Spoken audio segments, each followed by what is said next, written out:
कांद्याच्या प्रश्नावर संसदेमध्ये खासदार लंके यांचं आंदोलन, हमीभाव, निर्यात मुक्तता आणि सीबीआय चौकशीची मागणी.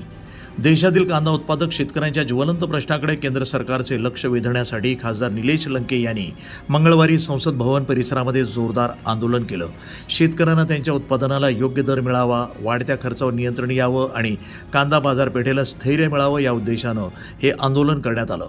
सध्या कांदा उत्पादक शेतकरी वाढत्या उत्पादन खर्चामुळे आणि बाजारातील अस्थिर दरामुळे मोठ्या आर्थिक संकटाला सामोरं जात आहे. त्यातच केंद्र सरकारच्या बदलत्या निर्यात धोरणामुळे शेतकऱ्यांचं अतोनात नुकसान होत असल्याची भावना व्यक्त होत आहे. या पार्श्वभूमीवर खासदार लंके यांनी संसद परिसरामध्ये आंदोलन करत केंद्र सरकारसमोर विविध मागण्या मांडल्या.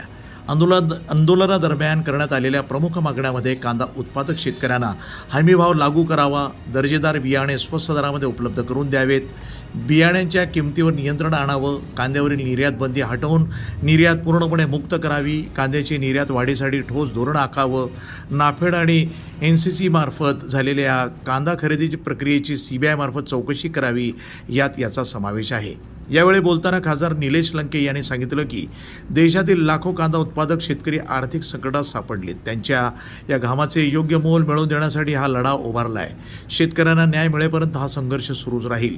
या आंदोलनामध्ये खासदार भास्करराव भगरे, खासदार बजरंगप्पा सोनावणे, खासदार शोभाताई बच्छाव, खासदार बाळामामा म्हात्रे आणि खासदार धैर्यशील मोहिते यांच्यासह अनेक खासदारांनी सहभाग घेत शेतकऱ्यांच्या प्रश्नावर एकजूट दर्शवली.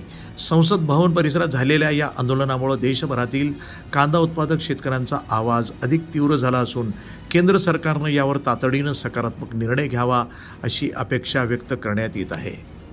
संपादन विभाग, न्यूज टुडे 24, अहिल्यानगर.